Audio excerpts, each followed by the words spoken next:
guys, so before I read to you, I want to know, have any of you ever lost something that was important to you? And how did that make you feel? So now we're going to read together The Mystery of the Runaway Sled. It's written by Erica Frost and illustrated by Leigh Grant. Now, sleds can't run away, so why do you think the author titled that? What do you think that title means?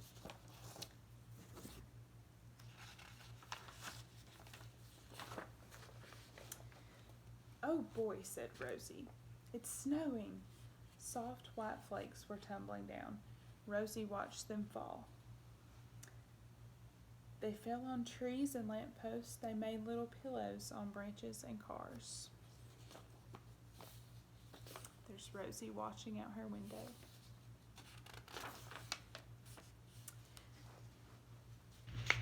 It was dark outside.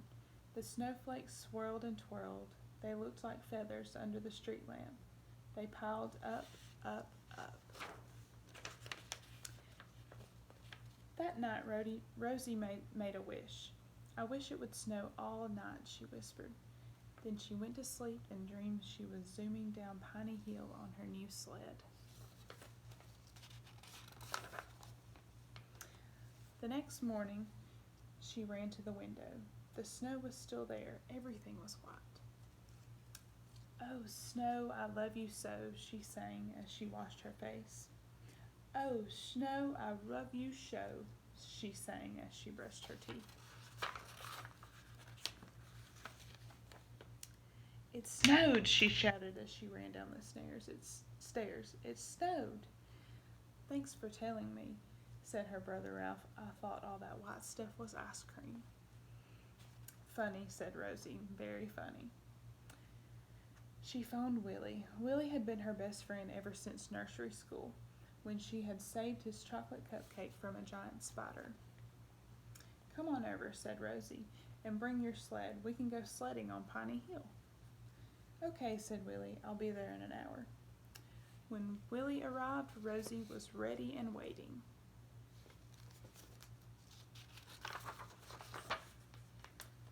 "Snow, here I come," said Rosie. "Come on, Willie, my sled is in the garage." "I don't see it," said Willie. "It was right here," said Rosie. "Where?" asked Willie. "It was behind the lawnmower," said Rosie. "I know it was. I saw it yesterday. I saw it with my own eyes." "Well, it's not here today," said Willie. "Maybe somebody snitched it." "Rats," said Rosie. "Everything happens to me." "Don't worry," said Willie. "We'll find it." "Sure," said Rosie, "but where?" Willie scratched his head. "I don't know," he said. "I haven't a clue." "That's it," cried Rosie. "We'll look for a clue. We'll track down the snitcher and make him give back my sled, or my name isn't Rosie Rooney." So what just happened to Rosie when she went out to play in the snow? And how do you think she was feeling when she realized that her sled was gone? How would you feel?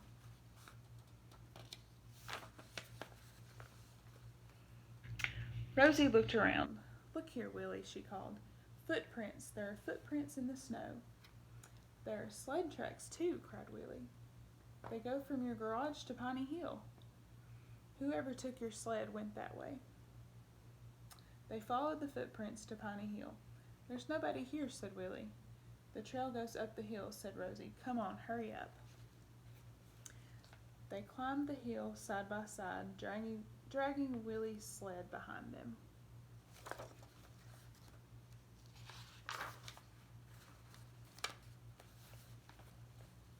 "We should act like real detectives," said Willie. "We should have code words and ask important questions." "Okay," said Rosie. "Ask me a question." "Ahem," said Willie. He cleared his throat. "Do you have any enemies, Miss Rooney?" "Of course not," said Rosie. "I haven't an enemy in the world. Everyone loves me." Willie tried again. "Tell me about your sled," he said. "What does it look like?" I mean, is there anything special about your sled? It's just a sled, said Rosie. It's just a regular sled with my initials painted on it. Aha, said Willie. That's a clue. We now know that the missing sled has your initials painted on it. Big deal, said Rosie. I just said that. Well, what about the code? Asked Willie. I think we should have a code. All right, said Rosie. If everything is okay, yell, Yaku. That's okay, spelled backwards. If there's trouble, we yell, Pleh. Agreed, said Willie.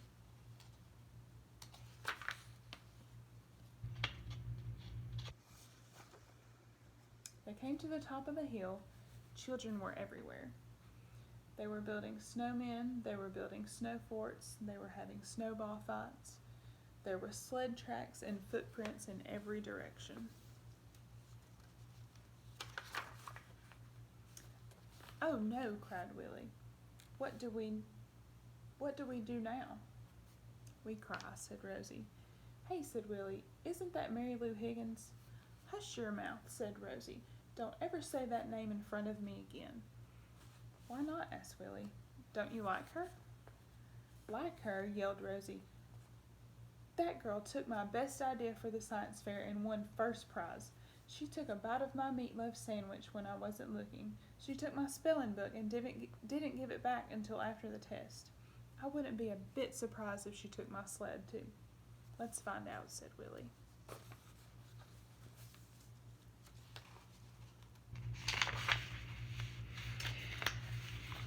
Mary Lou Higgins was sitting on a new sled.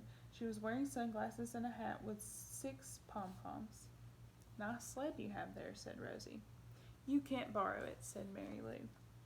I don't want to borrow it, said Rosie. I just want to see if certain initials are painted on it. Get lost, said Mary Lou.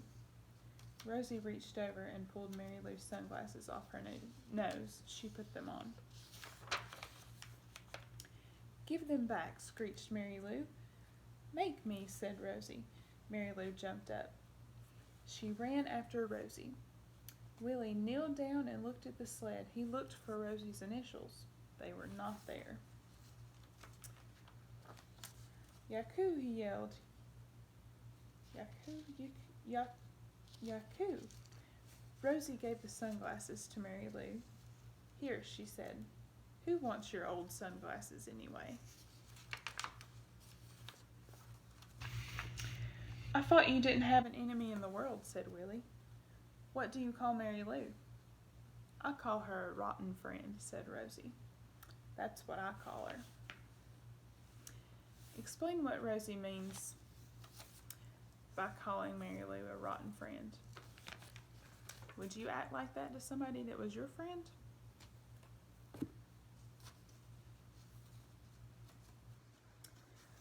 Let's split up, said Willie. You look here, I'll look over there. Okay, said Rosie. Holler if you want me. Willie clumped through the snow. He looked and looked. He looked everywhere for a sled with Rosie's initials. Then he saw one. It was brand new. Painted on it in big black letters were the initials RR. Rosie Rooney, said Willie. He picked up the sled. Hey, said a small voice, put that sled down. It's mine. It is not your sled, said Willie. This sled belongs to Rosie Rooney. Those are her initials. They are my initials, said the little boy. I am Robert Richards. Ha, said Willie. Do you expect me to believe that?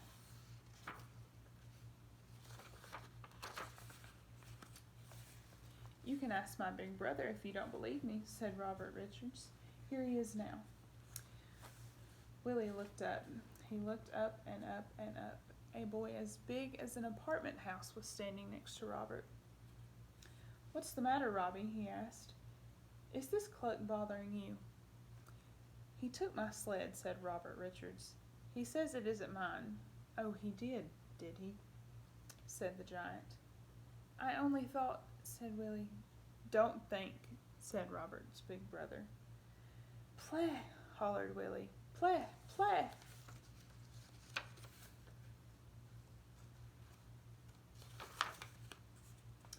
"It's no use," said Rosie. "We'll never find it here. Let's go back to my garage. There may be a clue that we missed." "Okay," said Willie. He sat down on his sled. "You pull me halfway, then I'll pull you." "I wonder who made those footprints," said Rosie. "If we knew that," said Willie, "we would know everything." "There must be a clue someplace," said Rosie. They searched the garage carefully. "Look," cried Willie. "Take a look at these." He held up a pair of brown boots. They were covered with melting snow. Someone had worn them not long ago. Rosie took one boot. Willie took the other. They placed the boots in the snowy footprints. "A perfect fit," cried Willie. "And I know who they belong to," said Rosie. "Come on, Willie, follow me." "Okay," said Rosie. She took the wet boots under her brother's nose. "I know these are your boots." "Don't deny it." "I don't deny it," said Ralph. "So," said Rosie, "you admit it. You admit that you snitched my sled." "I didn't snitch it," said Ralph. "I borrowed it. Don't be angry. I brought it back, didn't I?"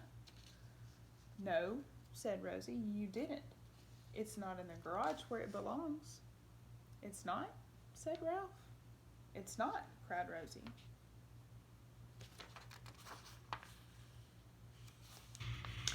"I just remembered," said Ralph. "I left it in the front of the house. Really, don't worry, it'll still be there." "It better be," said Rosie. "Come on, Willie. We're coming to the end of the trail."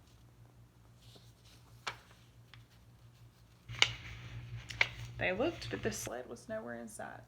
Some children were building a snowman. A snowplow was coming down the street. That was all. There was no sled. "Now it's really lost," said Rosie. "What am I going to do?" She sat down on a pile of snow. "I think my sled just ran away," she said. "Don't be silly," said Willie. "Sleds don't run away." "Then where is it?" asked Rosie. "Answer me that. Where is it?" The snowplow came closer.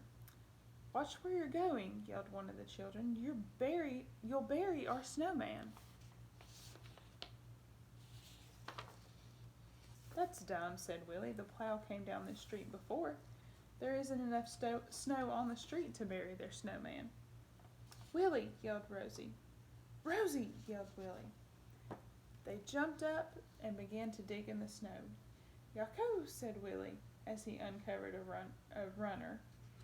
"Yahoo!" yelled Rosie as the rest of her sled appeared. There they are, digging it out of the snow. "Come on," shouted Willie. "I'll race you to Piney Hill." "Here I come," shouted Rosie. "Here I come." So, what was it that Rosie and Willie did to resolve Rosie's problem of her missing sled? And what could they have done differently? And does this story show a good or a bad example of how to treat others? Think about how Rosie treated everybody when she was in search of her sled.